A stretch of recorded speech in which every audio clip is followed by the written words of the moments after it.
Então, quando você melhora a sua capacidade de metabolização periférica da insulina, de utilização periférica da insulina, você melhora também a sua utilização central dela.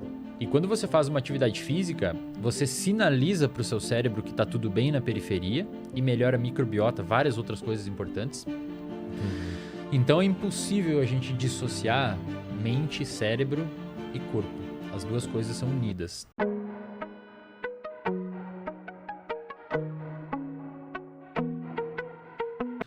Hoje a gente tem um consenso na comunidade vou falar de neurocientífica aqui.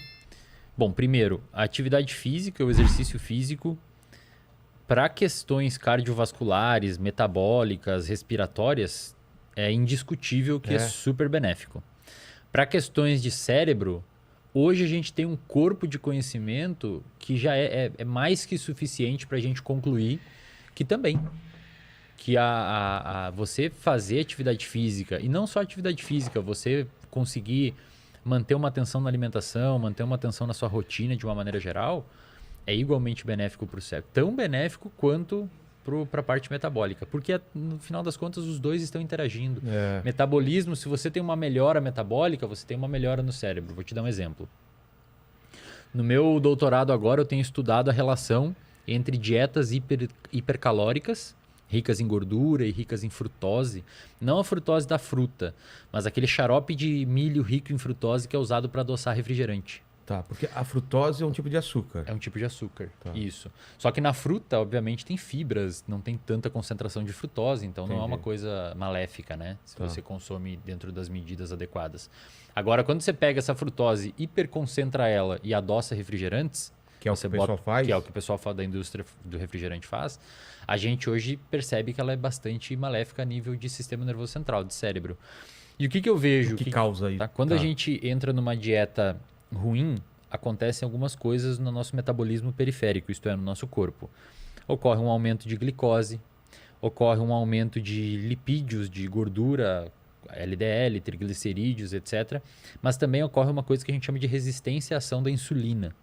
A insulina é um hormônio que quando o seu açúcar no sangue sobe, a insulina permite que o seu músculo, o seu fígado, a sua gordura capte a glicose. Então, quando você tem aumento de glicose, ocorre aumento de insulina e a insulina permite que a célula puxe glicose para dentro.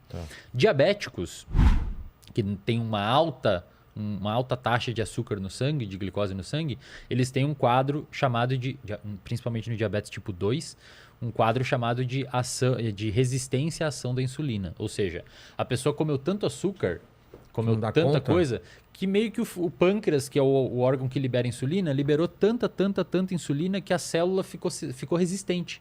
Então a célula já não identifica mais se tem ou não insulina ali e, portanto, não permite captação de glicose, a pessoa fica diabética. Ponto importante.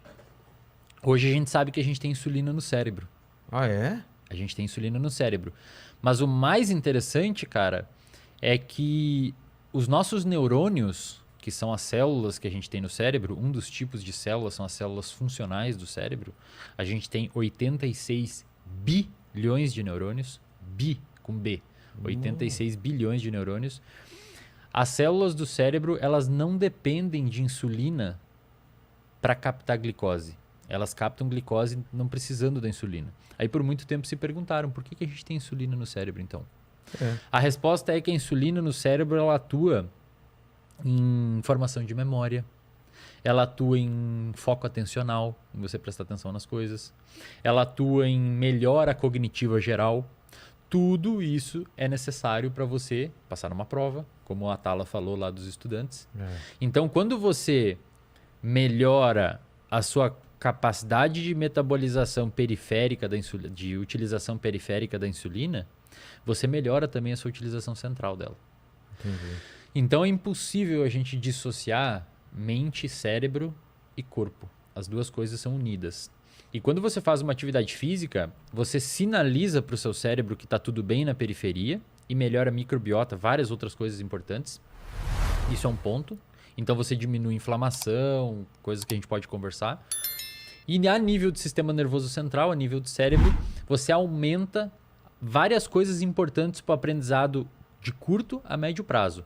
A curto prazo, Vilela, se você por exemplo, levanta de manhã ou ao meio-dia ou à tardinha, algum horário que você decide fazer atividade física e você dá uma caminhada de 1 milha, uma caminhada que for, não precisa ser nada muito, muito intenso, você vai aumentar as suas catecolaminas, isto é, noradrenalina, as suas monoaminas de uma maneira geral. E aí você aumenta a dopamina, você aumenta a noradrenalina, etc. Dopamina depois a gente vai falar dela. Dopamina, vamos falar.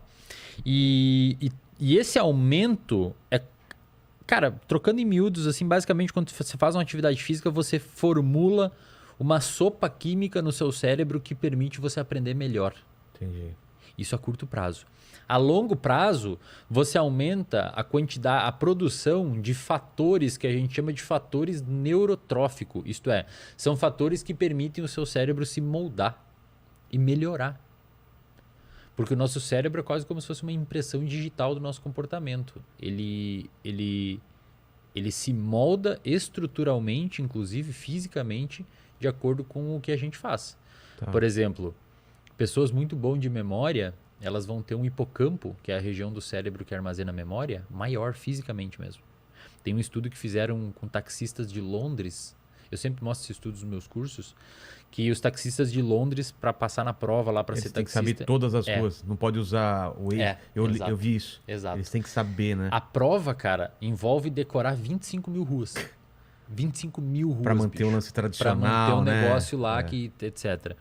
E os neurocientistas malandros pensaram assim, cara, se o cara decora 1000 que for para passar nessa prova, alguma mudança estrutural no cérebro dele vai ter em comparação a quem não conseguiu. Novas conexões, né? Exatamente. E eles fizeram isso. Foi publicado um artigo num jornal chamado de Cell, que é um dos melhores, Célula em português, um dos melhores jornais científicos do planeta. Eles pegaram 100 pessoas, 100 taxistas que iam fazer a prova e mediram o tamanho do hipocampo antes deles estudar para a prova. Tá.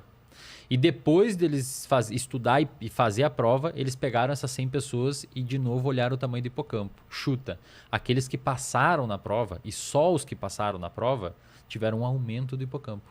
O hipocampo aumentou um pouquinho.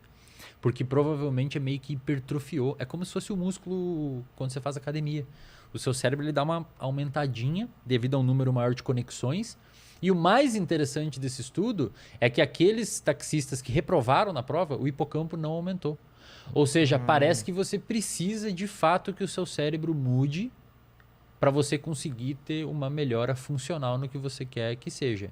Então, quando você pega essa galera, voltando lá ao comentário do Atala, quando você pega essa galera e coloca eles fazer atividade física, 1 milha que seja, cara, você está permitindo... E é caminhando, né? Caminhar 1 milha é uma coisa aparentemente simples, exatamente. Cara, só isso já faz uma diferença. Muito, muito. Você está permitindo que o corpo melhore, você está permitindo que o cérebro aumente esses neurotransmissores a curto prazo e a longo prazo o hábito vai se formando e aumente esses fatores neurotróficos que permitem... Você está basicamente dando um boost no organismo dessa pessoa. É quase que um hack. Você tá...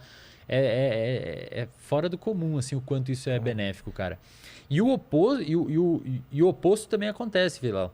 Tem bons estudos que mostram essa área que eu tô investigando agora de dieta e memória e depressão e tal. Cara, por muito tempo a gente imaginou que era necessário vários meses, se não anos, ou pior, era necessário você ter uma modificação fisiológica para a dieta fazer mal a nível de memória, humor e tal. Esses tempos saiu um estudo numa revista chamada de PLOS ONE, mostrando que 4 dias tomando um café hipercalórico, é um café que eles davam milkshake com sei lá o quê, um café super hipercalórico, 4 dias de café hipercalórico foi suficiente para prejudicar o armazenamento de memória de estudantes saudáveis.